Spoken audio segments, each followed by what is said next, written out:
man. Would It go was in so there and like sweaty. fling rulers at the walls and that. Yeah. Well, you know who I'm talking about there. It's fucking and like. Oh, this has to get Just get cut. cut. For Just get fuck's cut. Why sake. did you say a Thomas, name? This is Hey, a what's good wrong? intro as well. Thomas. Scott We could just- Why did you say a name?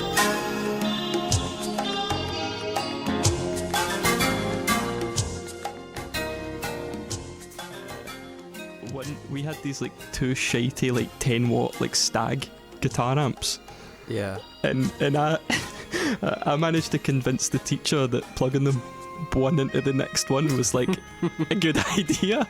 Mind that teacher, and she was like quite young, and she was just an ass to me. Yeah. Like, Just in an particular. ass. I mean, Damn. every teacher just didn't like No, you. some were Every teacher's chilling, an man. Like, ass. Most of them had a, I've- like aversion. I'm so self-conscious about saying names now. You So I'm can't, like, that's yeah. why you don't say it. Obviously. What? Yeah, but Mrs. Bleep was sound, man, and Mr. Bleep was alright. Well, Mr. Bleep on the piano. Oh, for fuck's You know who I'm talking sake, man. What? How is it? What? We haven't discussed this. You It's seem just to know funny, though. the It's just funny. you seem to like- know the etiquette of saying people's names, but Yeah, you just don't name drop people that you used to know because that's you doxing them, basically. Yeah, but it's just funny the way you're saying it, like Mr. Bleep on the piano. Not like, remember like the piano teacher or something. It's like I mean Mr. that's Bleep. vague. That's vague enough, isn't it? Yeah, it's just funny though. He was cool. If you know who I'm talking about. Yeah, man. yeah, mate. Mr. Bleep, how can I forget about Mr. Bleep? Fuck. Mate, What a teacher, man. We're already, this is it, man. Week 3 of the podcast. We're already doxing people. Yeah. right. We're already going to get cancelled like Keemstar. But here we are, week 3. Podcast type doxing beat. Sponsored by Keemstar. Sponsored by G Fuel. G Fuel. G Fuel. G Fuel. For sure. Has anyone ever like tried that, Scott? What, G I Fuel? feel Scott, like what the Scott. fuck, Scott, I man? feel like I love how you went straight to Scott, I feel like man. someone that you know has bought Nah, some but- for a laugh. but- The thing is, like, I don't know, you'd have to get it shipped to the UK. I don't know if they have like a UK website, but I've tried it. I heard it's pretty good. Have you actually, And Luce? What, you mix it with water and Yeah. it's sugar free, so It's just like Kool-Aid. Yeah, you mix it. Yeah, it's pretty much Kool-Aid, but the sugar content. Well, no, not the sugar content. The E number content is what sends you. I remember. I think it was my brother had some. He got like a sample, so it wasn't even like paid for. It was just free, and we tried it, and I was like, oh my god, pure rattling after it, man. Pure rattling, pure like, man, see if I was playing COD in it and I had my crosshair on somebody, a guy would be dead because you're just rattling about. The like, see, back in the day when I was younger, I was banned from like fruit pastels and shit, like E number stuff. Hell yeah. Like my mum actually couldn't give me it because I go mental, like Skittles and that. I don't know if Yeah. that's surprising, but it's true. No, not at all. no, not in the slightest. I'm surprised you're allowed to eat them now, to be honest. Mate, I've been eating good recently, man. Clean living. Rice Krispies with no sugar. I've been doing press ups and eating Rice Krispies with no sugar. I've changed. Damn, man. But yeah, week 3, here we are. we need to get the ball rolling, man. Yeah, Week we need to 3. start. It's 5:30. Yeah, true facts. Chi Pacific Rim. Who did Yes. some deep diving into the sample? So we spoke about it a fair wee bit last week, where we guffed it and said that it was. Japanese. What was it? We said it was from Japanese, but it's actually like some American Yeah. guy. So it's. Oh, before we even get in this, should we introduce ourselves? I think we should, Lewis. Thank you for saving me. Who we got from the top? Carbrain, aka LG95, aka Gaza, aka Liam. Beautiful. And then You got Lewis, no AKs. you got Scott's on drums. And Thomas, aka taught in 5th year music by Mr. on piano. Oh my god. That's stayed in. Let it go, That's stayed in. That's stayed in. Right, so just say no one's name. Yeah, exactly. Aye, Yeah, aye. just Right. unless Yeah. it's like a nice thing. Like no, just don't say No anyone's name. names, no Right. names. No Okay. names. But yeah, as Lewis said, we made a blunder last week where I thought it was Japanese, but it was actually American. and I did some research and found the name of the guy. Well, basically, it's an album made by loads of like studio artists, if that makes sense. Like loads of people who aren't really part of like a band, but are kind of like working session studios and kind of like, you know, people you would like bring in, like session musicians, exactly. And the main man is a guy called Michael Landau. Hope that's how you say your name. The guitar player? Yeah. And his Yeah, what a beast. Wikipedia is insane, man. It is What a beast. actually insane. He's worked with like everyone, like actually everyone. He did guitar on Michael Jackson's Bad. He did work with Oasis, Barbara Streisand, shout out Duck Sauce, Celine Dion, Still going strong. Mariah Carey, Cher, Ringo Starr, Fuck. Michael Bolton, David Crosby, Mariah Carey. Guy's a beast. Joni Mitchell, Celine Dion, Rod Stewart, BB King, Yeah, BB King. It's insane. Tim McGraw. Yo, mind that Mate, tune that's what Tim you McGraw want. and is it Nelly? Nelly. Over and over Man, again. that legit I can't keep over and Slaps, over mate. again. Slaps. But yeah, so like that kind of gives you an idea of like the level of this guy. You know what I mean? Well, the thing is, it's funny, like, see, even in between finding out about the sample and, like, we discussed this, like, the day after or something when we were going through the Discogs or whatever, but this guy's not even, like, some kind of hidden session musician guy. Like, he's actually really well renowned as, like, a guitar player, like, in his own right, because, like, watching, like, guitar YouTube and stuff, it might just be like frequency illusion, but like folk were talking about him. He's like well known for like his strat tone. Like he's got this particular strat, some 70s strat or something. He's quite well known for that fact. But like he's one of these like the guitar players know about him kind of thing. He's got a signature Fender guitar. Whoa. Damn. So he's big then. If he's got a Yeah, he's got a he's signature big guitar. time. See if you're one of the Yeah. YouTube blues guys, like that Yeah. pedal show and shit. Like people know who he is. I'd like to say as well, he's only 61 right now. Damn. Oh, well. He must have been. When did he start? That's Well, insane. the first thing he's credited for with working with others is Barry Manilow, self-titled in 1980. Damn, man. So that's he's 40 years 22. ago. So he would have been younger than us when he was pioneering like that guitar tone in the 80s. He would have been about 21, which is God damn insane. it. Which is really, really cool. Yeah, that's amazing. Imagine being 21 and working with Barry Manilow. It seems There's, like a lot of guys back then, like working on massive things, just kind of ended up there by chance, and they'd be like 17, and they'd basically get, you know, oh yeah, I think it was do to you do play with, guitar? Cool. Yeah, I totally agree, and I think it's to do with like what studio you were hanging about at. That seemed to be like a thing back in the day as well. Mm-hmm. Oh, Like- definitely. Like what clubs you were in. Yeah, what, and how like bands worked yeah. with each other. Like, oh, we all used to hang Yeah. about in the same studio, and these guys had a room down the hall, and we would talk. You know what I mean? Like stuff like that. Like that kind of thing. It would kind of be like networking within studios. Yeah, like when you sort of going back to like guitar YouTube and shit, like when people are talking about like old like Les Pauls in the 50s and stuff, like Eric Clapton bought his out this shop, but the thing is like Jeff Beck also guitar shopped in there, and then they were connected there, and then he sold his guitar to someone else. Like it was, these circles are a lot smaller than they probably would seem, especially back then. And Yeah. even now in a different way, like people being in sessions with each other and stuff that you wouldn't really expect. Absolutely. Like, Yeah. it's Like, really you cool. think about PC music, and then like Charlie XCX and then 100 Gex and people like that. Like, they all hang about with each other and make each other's music, and that's like probably a group of like 15 people. That's kind of mental to me. And I guess That group chat must be wild. Yeah, like it's just those people. I don't think they were always hanging about together, but they've just kind of like formed a weird super group or like electronic collective kind of music. thing. Yeah. A collective thing, yeah. It's out of nowhere. It's kind of become a thing. the thing is, it's more than just that, like future pop. I don't know what you call that. Is it I called know. I don't future know what to pop? call it Like, either. that group, don't you know. know what? Like we're Yeah. all thinking of the same thing, like Charlie XCX and like I'd say Tommy future Cash pop and is PC right, music honestly. and that. It makes sense, Yeah. yeah. But the thing is, it's not even just them. Like I mind, like knowing Charlie XCX was doing that album thing. It's just come out.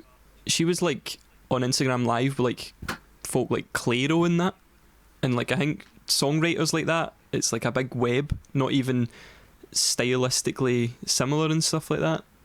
And the other day I seen a picture and it was Aaron Main from Porches, and he was with Dev Hines, shit like that. Like they don't vocalise that they're pals, but then you're like, oh shit, they've like been in the studio making tunes and shit. I think we should listen to the track because talking about like how much this guy's influenced and all the stuff he's worked on. This is a project I think that he was at like the focal point of. That's kind of cool Listen to to hear. shredding, man. Yeah, let's hear him shred. Let's hear him do what he does. Yeah, best. What was the thing last week? He was like got Black Hawks behind him and all that. Yeah, he's standing Keep in the that in Grand mind Canyon when with the you're Black listening. Hawks. Yeah, that's a good like visual Yeah. representation for sure. The thing is, Humvee dust imagery, mate. for me, when I was listening to it, I was imagining like a cheesy like 80s film where it's like naval ships, do you know what I mean? And like Tom Cruise is like Steven Seagal or something. yeah, Steven Seagal, exactly. Jeez. But yeah, Hell are you yeah. ready? I'll count us down. Yeah, go for it. Yeah, let's go, bro. Cool. 3, 2, 1, go.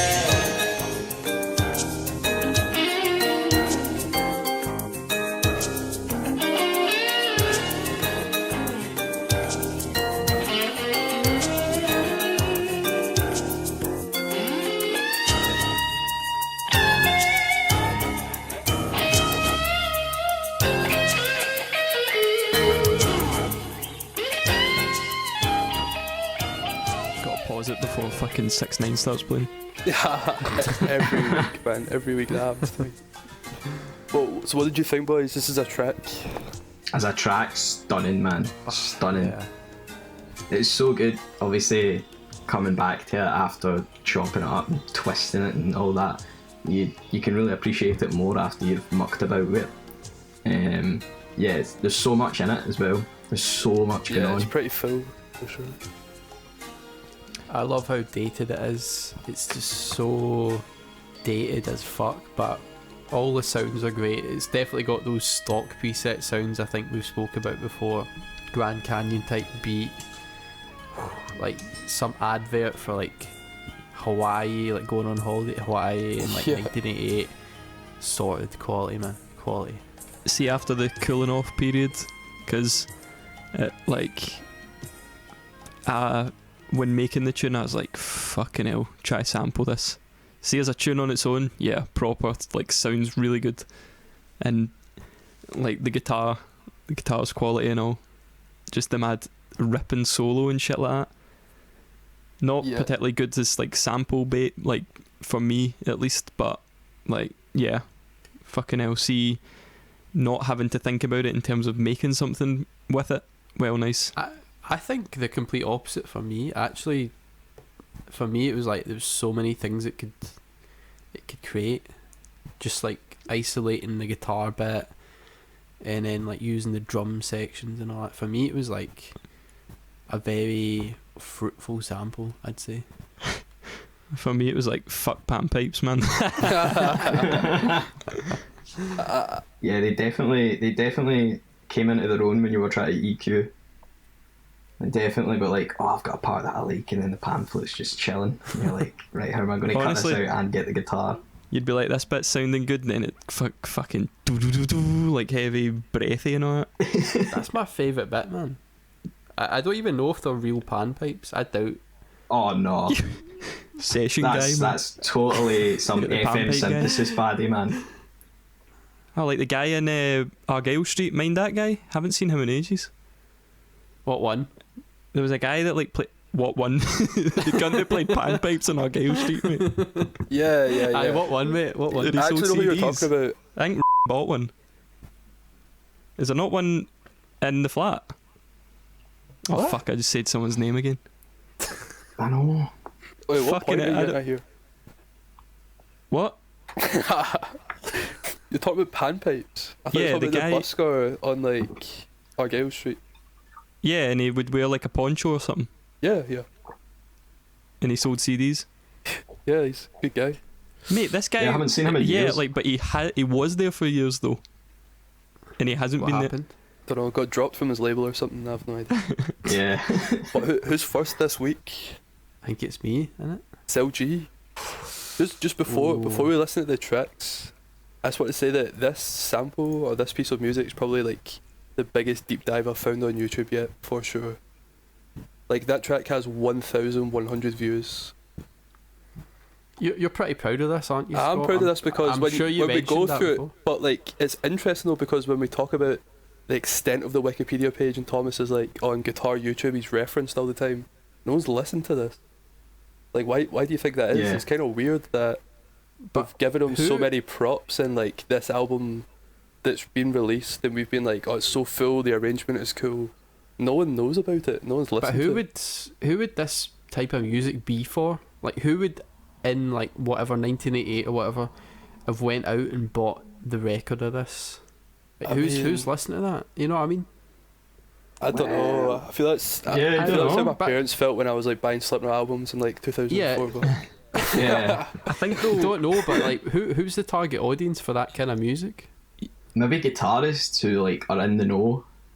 That's all I can think of. Maybe it might even just be like an album they made for the sake of it, and that it's kind of like a Yeah. showcase. Like, you know what I mean? If someone's like, That's what I'm thinking. yeah. That's what I'm thinking. yeah, like a session niche musicians got thing together. in the kind of jazz fusion type of like thing that was going on at that time, like yeah. total shredders but with like new equipment, like as well. Maybe it's just the fact that we've got kind of like a vapour-wave view on things, where it does seem like it's just stuck in 1987. Like there's no, like, it doesn't exist as anything other than just being like a funnily like of its time piece of music. But folk, that might have been a niche at the time before they realised that it would have like a significance that it does now.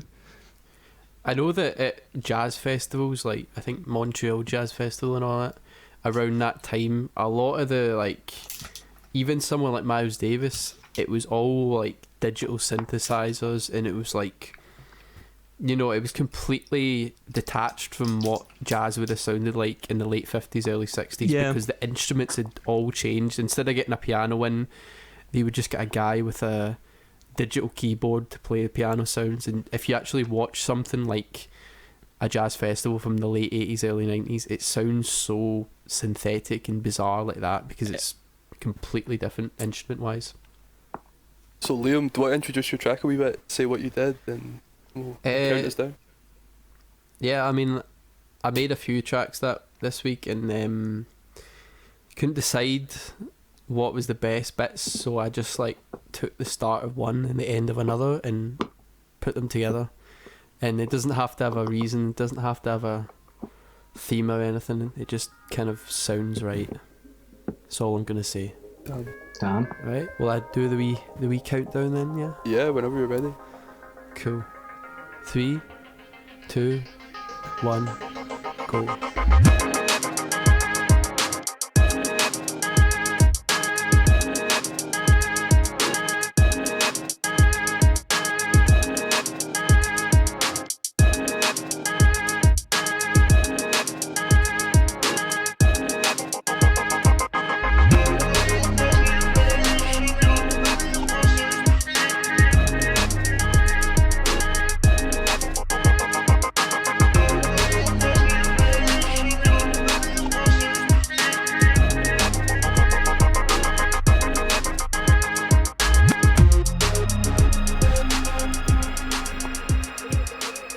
Yo, Yeah, whoa. Hello. pure bliss, man. Pure bliss from start to finish. Yeah, that's That was a awesome. journey, man. man. Aye. It's a pure journey. It's like starting, get up the rest and be thankful. Survive. West Island Way. Survive. Aye, mate. West Aye, Island mate, Way absolutely. type. West Island Way type beating the Clio. It's banging, bro. Cheers, man. Yeah. I like. Oh. I know it's like Oh. I know it's like 4 minutes and 46 seconds. I know I was pushing it, but it's the kind of I think I think that's something. Sorry to interrupt. I think it's something that you do quite well, but you can make a 20-minute tune and it goes in about 2 minutes. Yeah. So I wouldn't hang me yourself too much, like beat yourself up about it being 4 minutes and 46 too much, because I think there's enough there to keep people interested in what's happening. Yeah. Yeah. Oh man, that reprisal bit at the end as well. That's honestly, it's the end bit's one of my favourite things that I've ever made. Genuinely. Yeah, it's so cheeky as well. It's so cheeky because it just comes out at you and you're like, oh, here we go. I think you're allowed to say that you love something you made, but I fucking yeah, you're allowed. I love that. Donald Glover stand up, and he's like, someone's asked me why the fuck I'm listening to my own music, and he's like, you don't go up to someone that works in Subway and go, you're about to eat a fucking sandwich. True. Yeah, like the thing is though, just to continue Lucy's point, the kind of weirdly off kilter sort of, I think it's just the vocal sample, is that right? There's a bit in the main body of the tune, like near the end, a kind of weird instrumenty thing comes in. Mm-hmm. You know what I'm talking about? I think that's something that right, let me Brilliant. Really descriptive, guys. Yeah. No. I can't even lie to you, mate. I can't even lie. What mate, bit, man? what am I listening to then? Give me 2 seconds. What the fuck are you listening to? Listen to 6ix9ine. Is it Yeah, it's like a violin. It's like a violin being played really badly. So it sounds like It's a bit of the drums, but like pitched up really high, I think. And then it sounds like a ding ding. Is that the bit you mean? yeah, it's going. Oh, right. Okay, nah, that's the full song, but like pitched up to like 64, like semitones or whatever. And it has like a holding note at the top, and then I just make the EQ high frequencies only, and it just adds brightness to the mix. I just do that a lot sometimes. I'll just like bounce the full song and like pitch it up and put it above everything. Wait, the actual Bring it tune that in. you made, not just the sample. In this instance, the sample, but sometimes I'll do it with the actual. So I'll make a song and then bounce it and then put the bounce version of the song back into the session and then like pitch it full up. Damn. Insider secrets? Yeah. Well, that's podcast type beat for you, isn't it? Bow. Sorry, Scott. You were saying something, man. I was only going to say that it's interesting that the artwork that you chose was like from Majora's Mask. Yeah. Was there any reasoning behind that? Is that the kind of like vibe you had in mind, or are you playing that at the moment? Well, I was playing the full thing in Japanese because it was the 20th anniversary. But I just love that game, and the look of that transformation when you put a mask on and it changes his body and all that, and he's like screaming. It kind of feels like the end of the song. Yeah, like yeah. I mean, that's kind of what I was getting to. Like, I kind of had that visual element in my mind of like when I was listening to it. Yeah, because there was this kind of like journey of the song that was quite dark and eerie, which Majora's Mask like really is. Yeah, and then, definitely. Like you said, there was this reprise at the end, like kind of like, I don't know, a shift, almost like a transformation that was weird. Yeah, it was really cool. That's what I was thinking of. And like, I think the last bit of the tune kind of screams, like it sounds like screaming a bit. It's a bit in pain. The music's in pain, if you get what I mean. Yeah, no, for sure. But I really, really liked it though. I really liked it. It was Thank very, you. very like Liam, and I like that about it as well. It was Yeah, just kind of the, like the best parts of your production, like all in one. It was really sick. Thank you. I love this sort of, the way that you make like the main body of a tune is like, it's always very like beautiful and like sort of quite a longing type of sound. Like it's very like fuzzy sounding and stuff, if you get what I mean. But I love this sort of approach that you take near the end of the song, because I know how you make music. Tell me if I'm wrong, but I remember you explaining this like back in the day. Might have changed, but you make songs in a kind of linear journey where you will start a tune like at the start and then build on it, and then you're like, right, I've done this for a bit, I'm going to completely change it. You don't like copy and paste chunks of a song, you just literally do it in a line. Yeah, I try and do that. sometimes you need to have repetition because obviously that's a fundamental in music. But yeah, I'll do that. Like, I'll just like keep making and then keep changing the music and change where it goes and change where it goes. I think that kind of shows here, and it shows in the fact that we like something that's such a kind of constant thing when we're talking about your music is like it being like a journey and taking you on like a trip through the music, and I guess that's due to how you make music in that way. That's probably like a direct sort of consequence of that, and I think that's why the way that you get to a point in the song you're like, right, I've built this up to this beautiful thing, now it's time to like add something in that like rips you out of that mood a wee bit. And I think that the high pitched violin thing, that's the thing that sticks out to me. It's like points of like you would say like ugliness, but because of its context it works, and it kind of adds to the beauty of the song because you're so aware of that collision. Yeah, pretty early on I realised that I wanted to try and make ugly things beautiful and then beautiful things ugly, and I think it's very not easy, but it's very possible to do that with like Ableton, for example. And like you say, I kind of had that glitchy high pitched sound, but you can make it be a thing of beauty if you put it in the right place at the right time. Beautiful. I just want to say well done though, that was an absolute banger. Yep. Class, man. Cheers. And like a really cool way of like using the sample as well, like with all the techniques and stuff that you said. It was sick. I like that you enjoyed the sample because on the next thing we're going to listen to, the artwork says, "The sample sucked ass again." I've been trying not to look at the cover because it'll make me like laugh in between someone making a point. What are you talking about, man? Tell us about your track. You get that in the loo. Yeah, so I was really struggling again this week with the sample.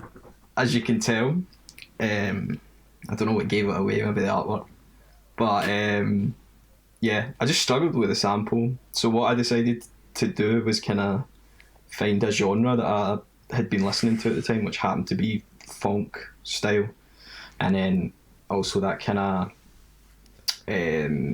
Memphis style of rapping, where they've got these really like these particular sounds that you find throughout them, which is like cowbells and trappy hats and like a booming 808 and stuff like that. And I just decided to try and make a funk beat with the sample that I had, which was hard at the time, but I think I got there and I done myself justice. Yeah, that was it really. It was just hard to work with, so I decided to go for a genre. But you had an idea and then you feel tried like you to nailed force it to fit. Yeah, I feel like I've done alright. I feel like I've done it justice. I'm excited, man. Whenever you're ready, like count us down for sure. Yeah, no worries. So it's 3, 2, 1, and play.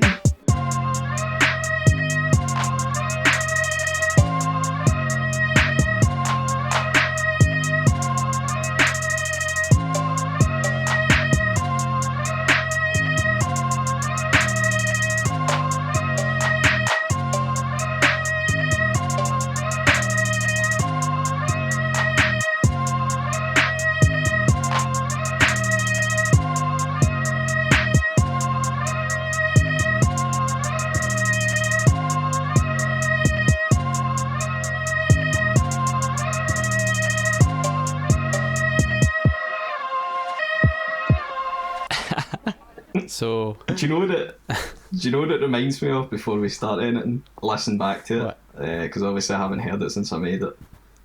Do you know how that meme, and it's Jay-Z and Timbaland in the studio. Timbaland in the studio, and it's like when you and your homies make beats on FL, and it's pure like, Mate, everyone's pure head bobbing and it sounds trash. That's exactly what I felt when I was listening to that.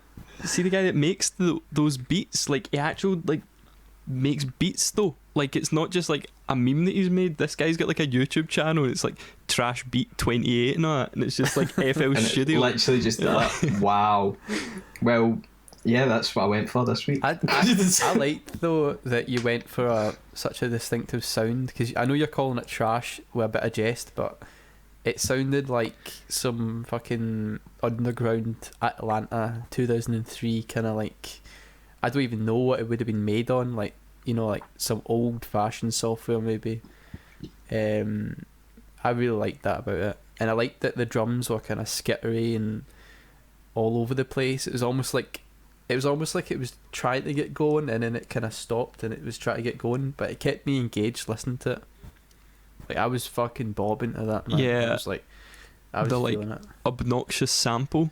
Like, Yeah. I'm probably going to use words here that might come across quite disrespectful, but like, I don't mean it like that. I mean it in like the way that you've approached it creatively in that, but I really love the fact that you've clearly got like fucked off with a sample and then just decided to like completely disrespect it and just have that thing looping over and over and over again. That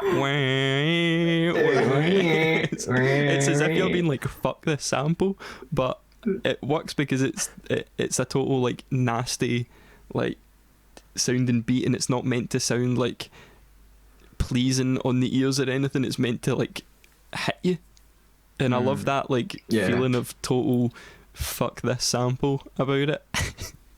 Mhm. Yeah, I mean that is like a vibe in itself. You know what I mean? Yeah. And it's cool. It gives it like, not like aggressive, but it does have that. It slaps. You know what I mean? It's kind of like Yeah. Unforgiven. It's like, this is the kind of beat I'm making, and I'm fitting this. There we sample go, into it. Yeah, it's cool.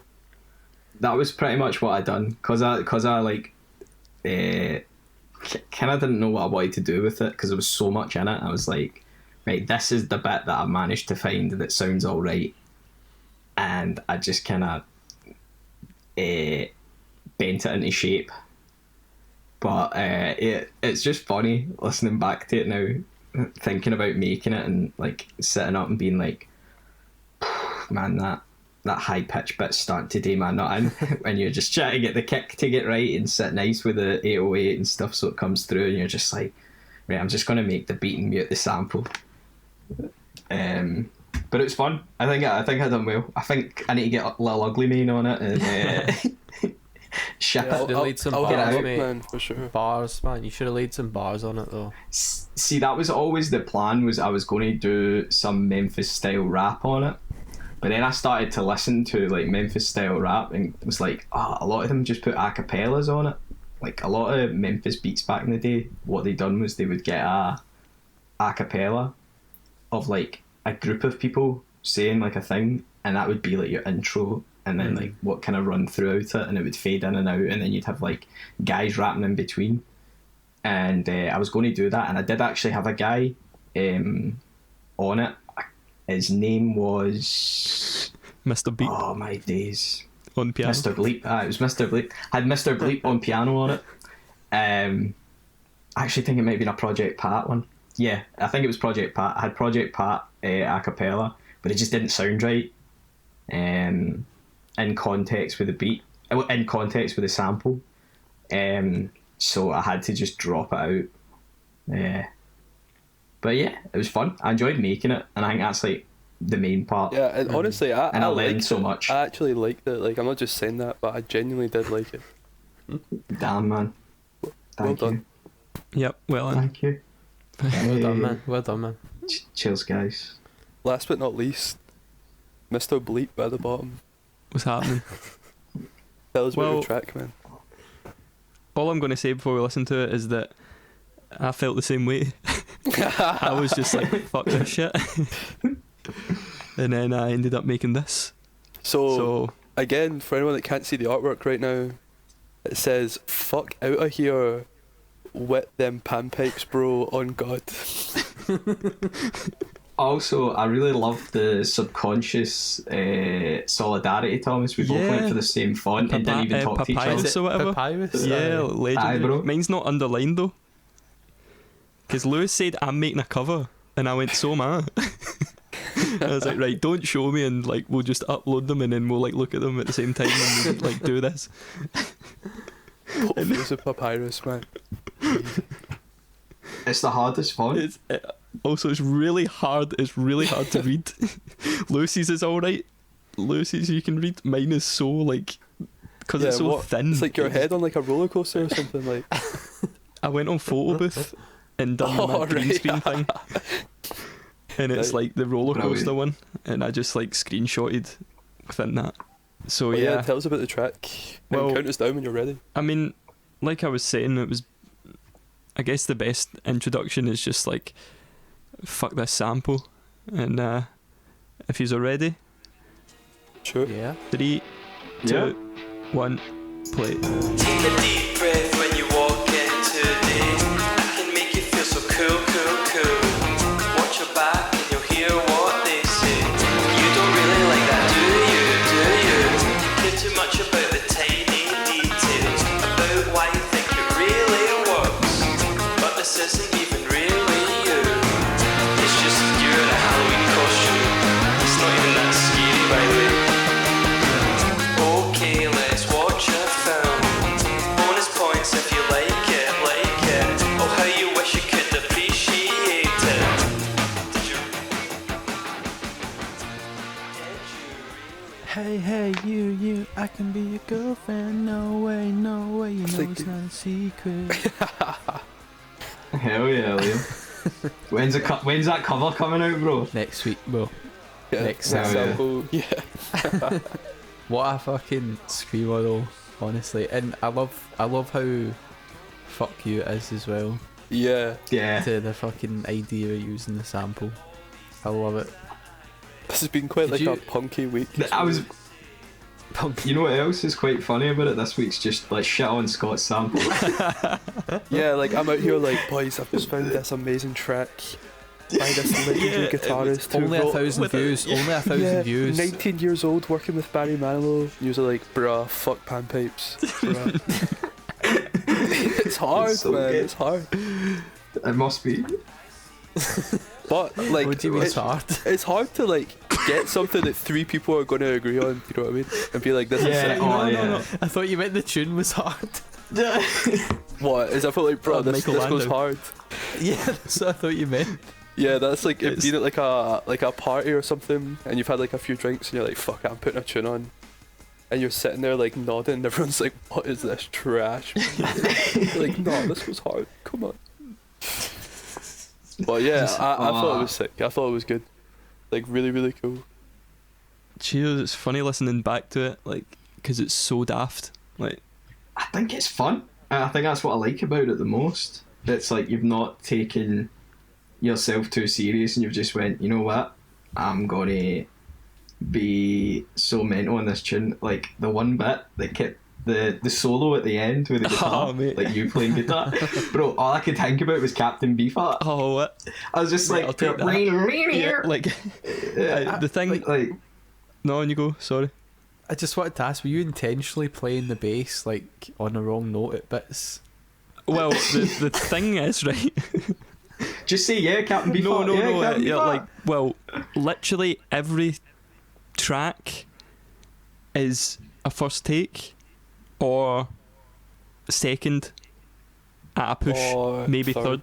right? I know, like, my like perfectionism, even though I'm not like amazingly sort of good at any instrument, I'm still like, I'm the person that will do like 78 takes of like a 10-second guitar clip just to make sure it's like perfect or like passable even. So it was like an exercise in not letting that get to me and just using really like early tracks. Like that bass is literally take one though. Like it's Right. it's me trying to remember the chords and trying to play the root notes, and then like at points missing them, and then I was like, Yeah. right, I'll overdub this. But then the more I was doing it, the more I was like, you know what, I'm just going to keep every bit in and just make it sound chaotic. And I think that Kinda hard. it's It's kinda hard. Bruh, fuck you for real. and so yeah, my like challenge to myself this week was to just work very quickly in that way, probably because the fact I was not keen on the sample, I was just like, right, just make something, get it done. And yeah, like the guitar is like first take. That's why it's fucking like Captain Beefheart shit at the end. Just totally, it sounds like I'm just fucking playing random notes because I am. Not that Captain Beefheart was no diss, but Yeah, you watch what you're saying.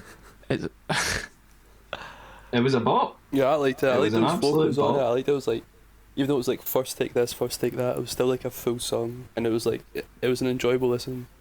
It was Yeah. cool. I had like a good energy. Is snotty the right word? like You know what I mean? You know what I Snotty. mean? Yeah. Goggy. horrid hen or something. There's a word. There's a word. Do you know what I mean? Like Snooty? snooty. Like- No, I not don't think snooty. it's snooty. Sooty? Like what other words? Sooty? Well, Like, It's Thomas, help us out. I know mean, you know well, the word. thing that know I you don't know the know the word. word, but like, tell me if I'm right. Like the thing about it is that this week, like, well, lockdown just in general, but I got and still am really into like riot girl punk music, like, There's a word though. There's a word for it. and it is total like I've just been listening to Potty Mouth album by Bratmobile. that's not it. No, I'm not. Alright, saying- okay, sorry. no, like Bratty. Is it Bratty? Bratty, maybe. Like, I don't know. It's kind of funny though because it's very like, I don't know. I find it funny, the idea, like, it sounds so daft to me because it's me trying to like make a Riot Girl tune despite not living in 1992 and being a woman from like Washington. And it was just kind of like playing about with that idea that it will never like be my place to make a tune like that. And I guess the lyrics are kind of like a reflection of that as well, just that kind of like sort of male privilege type of shit and all that. Like that was what I was thinking about at the time, that kind of weird energy that comes from some guy in his 20s in 2020 trying to make a Riot Girl tune. So that tongue in cheek. I think you achieved it, to be honest. And shout out to Potty Mouth by Bratmobile. Fucking amazing shit. An absolute revelation. And I do like enjoy that way of working though, because it's less stressful being like, alright, I don't need to do 85 takes of something. I can just let it Yeah. lie like it is. It However, sounds just as good. Like, Yeah, it it's sounds not like, amazing. It's not like there's a note off in the bass and you're like, oh no, I can't listen to this now. It's not like Yeah. that at all. it was like a kind of exercise in sort of allowing that to be okay, because my instinct is always like, oh no, I need to do another take. So now, see, because how quickly I could make it as well, I'm like, how much time am I wasting for not really much return? You know what I mean? It's just like, fucking record it, man. Just see what happens. Every wrong note is kind of like an extra bit of personality put into it. Damn, get ready for like 10 Hung Parliament albums next year then. Well, except the fact that like it would be very easy to like sort of let that get in the way of like quality control, I guess. But like it's finding that balance of like overthinking and like not overthinking but not underthinking, just getting it right. But yeah, probably one of the most fun experiences making a tune in a long time. Screamer, man. Yeah, I just want to say well done, and like well done to everyone this week. I thought all the yeah, tracks well were done. good for sure, even if you Yeah. didn't like Especially this album. Thomas, he won. What? Thomas Aggie won. For me, it was And- LG95. If I'm being honest. For me, it was Lewis. Damn. Oh, okay. Yeah. Aww. And Liam votes for himself, so Liam wins. Obviously. Yeah, he always votes for Yeah. himself, yeah. Can't even lie, man. Can't even lie. So Liam's the winner this I week. like listening to my own tunes, man. To be fair, I listen to shit that I make all the time. Yeah, Like- yeah, it's fine. Nothing wrong, man. Nothing wrong with it. No, not at all. Here, Liam. What? I was going What? to make some like joke about next time you like go to the petrol station or something. You'd be like, whatever. Cut this out. I'm glad you didn't. What? Glad you didn't. Yeah. I don't know, there's a punchline in there Try somewhere. dox me, mate. Boxing you, mate. Mate, you've never fucking worked in that place for like fucking however many years. You've never worked there for how many? Good England, as I would say. Yeah, good thing. And then Oh, your name shit, dropping no. Oh my god. So who wants to hear next week's sample? Hey, yep, Me. Yeah, I guess. Liam, man. Yeah. Yo, Leo, my man, who can speak Japanese. The link that I've just sent you, is that readable or is it just characters? Toge toge tarumeru ichijikan Super Donkey Kong. Yeah, so Super Donkey Kong 2. Damn, That is so nice. cool, man. So yeah, that's a clue, I guess leak that. I can read it as well, Yeah, Scott. of course you can. 2 at the end. I've been doing like Duolingo for the last like 8 weeks. Yeah, just on Duolingo, man, see if I don't get up the day that bird's coming to my house to stab me. Standard grade Japanese, man. Standard grade. Jeez, B-Tech Japanese. B-Tech. Wow. But yeah, this is another video game song, but instead of it being like a nice fully arranged like composition like the Final Fantasy one, this is literally kind of like 16-bit like SNES Donkey Kong Country 2, like from the soundtrack of that. I think we should listen to it and then we'll talk more about it. Let's go. Okay, 3, 2, 1, go.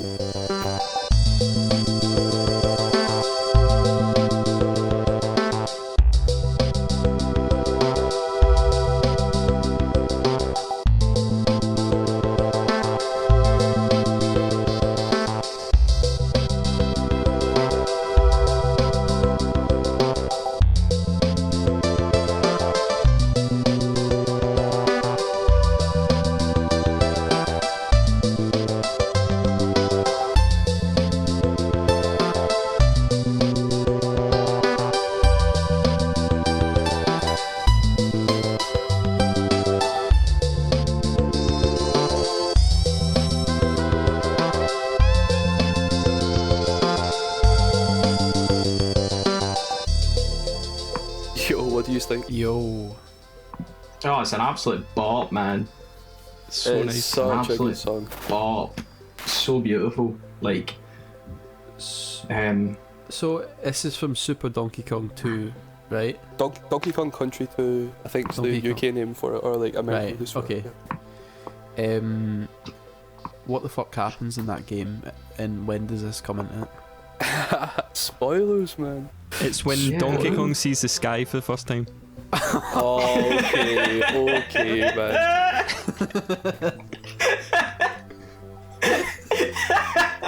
Oh, right, Lou.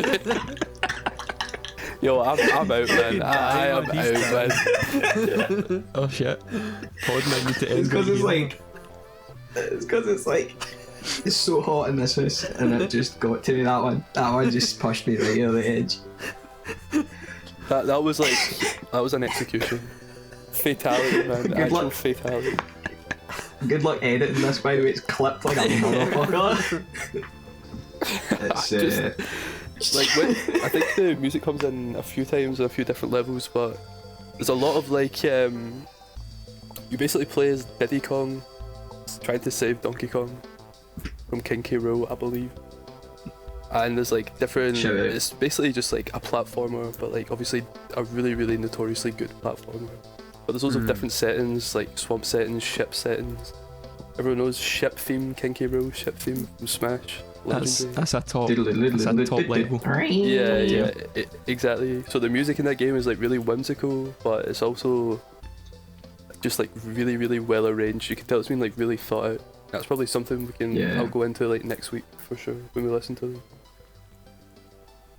It's such a nice sounding tune, like in the nicest way of like using the word nice, because it seems quite reductive maybe, but like it does sound just like nice, makes you feel nice listening to it. Yeah. I think it's kind of ominous. Really? I think it's kind of ominous to me. Like, I don't know. Like, makes me unsettled. Yeah, I don't get like a cozy vibe from it at all. like on edge, at night. Sort of. Exactly, as if like you're in an unfamiliar place and there's like things going Yeah. on. All the wee touches that you can hear, all the wee like, I don't know, like bits of music, in the arrangement. It's kind of like it keeps you on alert, as if there's like things happening around you. I don't know. Yeah. I also, it kind of sounds like it's got a certain like Japanese music quality to it. I presume the guy who made it was Japanese because the game No, is, he was but- English, but he was heavily inspired by Really? Koji Kondo. Yeah. Right. Well, there we go. But it's got like a kind of Japanese pop music kind of sound, like 80s pop music, maybe like a throwback. For sure. Yeah, it's stunning. So many elements to play with as well as a sample. So I'm looking forward to getting stuck in. Yeah. it. If you want to hear Thomas and Lewis bitch about it, tune in next week. No, no, You know what? I don't know. No, no. Predictions, but like I don't hear any fucking pan pipes, so yeah. We're good. We're safe, safe. bro. We're safe. Lesson learned, Most is for sure. clear. Well, yeah, thanks again to anyone that listened, that likes it, that likes all the posts, that's sending messages, like Shout being out, Yeah, supportive. thanks. It means a lot for sure, and like coming every single week, free music, free podcast, Yeah. free content. You know what? You know what?